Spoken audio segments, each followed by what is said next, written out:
나와 일생을 같이 하는 그림자는 내 삶 그 자체라 할 수 있습니다. 시인은 그림자를 통해 자기 삶을 뒤돌아보고 스스로에 대한 깊은 애정과 감사한 마음을 고백합니다. 계절이 바뀌는 순간을 감지하여 자연의 순환 앞에 겸허히 서 있을 수밖에 없는 인간의 존재를 사유합니다. 그리고 유명 여배우의 자살을 애도하지만 미화하지는 않습니다. 이러한 작품들을 통해 시인의 폭넓은 사유를 느낄 수 있습니다.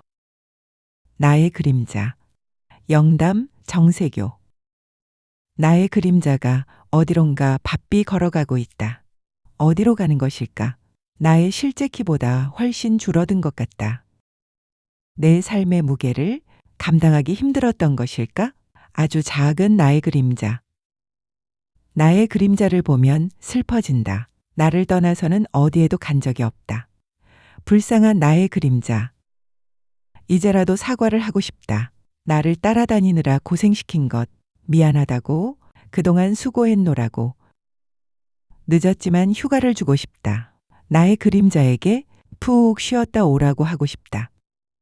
그동안 나는 일기를 쓰고 싶다. 나의 그림자가 모르는 나만의 비밀 일기를 쓰고 싶다. 그동안 고마웠다고 쓰고 싶다. 그게 내 마음이라고. 더할 것도 뺄 것도 없는 내 마음. 이 시는 그림자를 의인화하여 우리 삶의 무게와 그 무게를 묵묵히 견뎌온 자신에게 보내는 따뜻한 위로와 감사의 메시지를 담고 있습니다.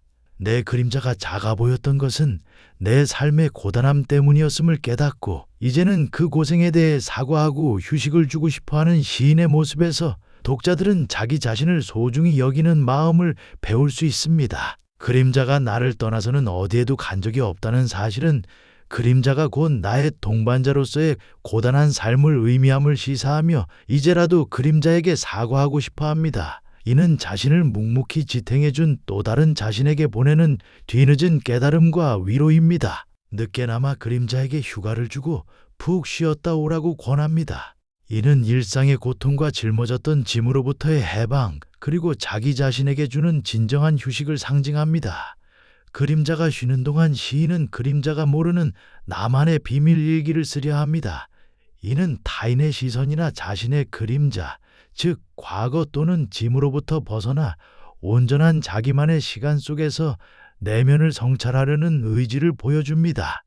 일기를 통해 그동안 고마웠다고 쓰고 싶은 시인의 솔직한 마음이 드러납니다. 이는 더할 것도 뺄 것도 없는 진실하고 순수한 마음으로 그림자로 상징되는 자신의 삶과 존재에 대한 깊은 애정과 감사의 고백으로 마무리합니다. 계절의 뒤바뀜 속에서 영담 정세교. 이제는 다 지난 이야기야. 아무것도 달라지는 것은 없어. 이제부터 새로 시작이야. 하지만 눈물이 나려고 해.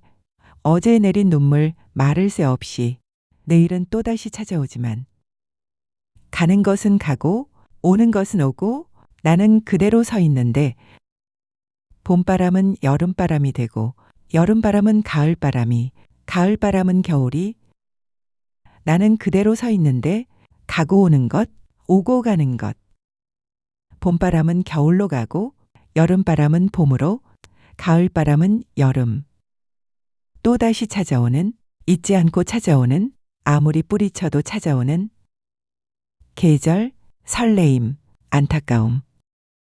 이 작품은 지나가버린 계절에 대한 체념과 새로운 시작을 다짐하면서 시작됩니다. 마음속에는 지난 세월에 대한 회한이 여전히 남아있어 눈물을 흘립니다. 중간 부분에서 시간과 계절의 흐름 속에서 자신은 여전히 그 자리에 서 있다는 고독감이 담겨 있습니다. 특히 봄바람은 여름바람이 되고 여름바람은 가을바람이라는 대목과 봄바람은 겨울로 가고 여름바람은 봄으로 이 두 대목이 대비되면서 자연의 질서와 개인의 마음속 질서가 서로 다르게 흐르는 듯한 긴장감이 느껴집니다. 마지막 부분에서 뒤바뀌는 계절의 이미지를 통해 기억과 감정이 끊임없이 반복되어 찾아오는 모습을 잘 나타냈습니다. 나는 그대로 서 있는데라는 구절은 개인이 아무리 버티더라도 계절은 흘러간다는 무력감을 보여주고 뒷부분에서 계절의 뒤바뀜은 순환의 필연성을 강조하는 장치로 읽힙니다. 즉, 우리가 원하든 원하지 않든 계절은 바뀌고 그것은 설레임과 동시에 안타까움을 남기지만 결국 인간은 그 흐름을 바꿀 수 없다는 사실을 마주하게 되는 거죠.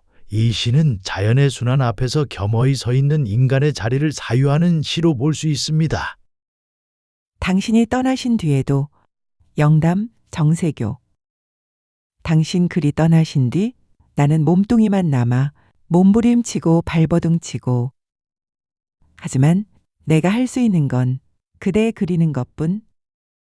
날이 가고 세월이 흐르고 살려고 먹고 아무렇지도 않게 하루가 가고 아무 일도 없었던 듯 또 하루가 가고 모두가 허허로운 것들, 모두가 부질없는 것들, 모두가 덧없이 사라질 것들.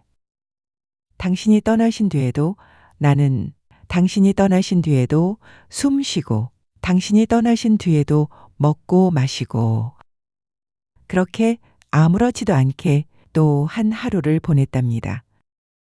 눈물 겹도록 눈물 나도록 미안합니다. 이 작품은 고 최진실 배우를 위한 추모시입니다.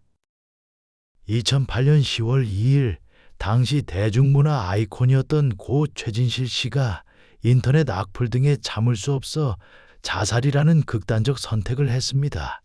여러 사람들이 그녀를 비난했지요. 자살한 사람이 잘못이라고. 이 작품은 그녀의 비극적 죽음을 매개로 하여 누구나 겪을 수 있는 상실의 경험을 솔직한 언어로 표현해낸 애도시입니다.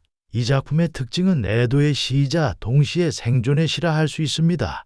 죽음을 노래하면서도 살아남은 자의 무력한 생존을 드러내고 그 속에서 발생하는 죄책감을 반복과 직설적 언어로 표현하고 있습니다. 이는 한국 현대시의 애도 양상 가운데 숭고하거나 장식된 애도가 아닌 날것의 애도, 곧 일상적이고 구체적인 생존 행위 속에서 고인을 기억하는 방식으로 자리매김합니다.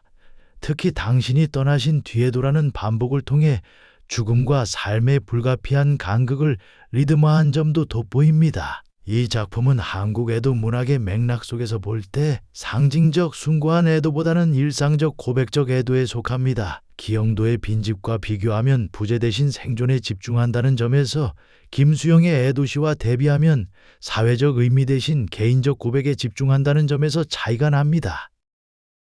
주위 풍경을 왜곡 없이 담아내는 잔물결 없는 고요한 호수처럼 마음의 평정을 갈구한다는 영담 작가는 자연의 순환 앞에 겸허히 서 있는 내 삶의 무게에 대한 깊은 성찰과 어떤 죽음에 대한 애도의 감정을 솔직하게 표현했습니다. 구독과 좋아요는 작가에게 큰 힘이 됩니다. 감사합니다.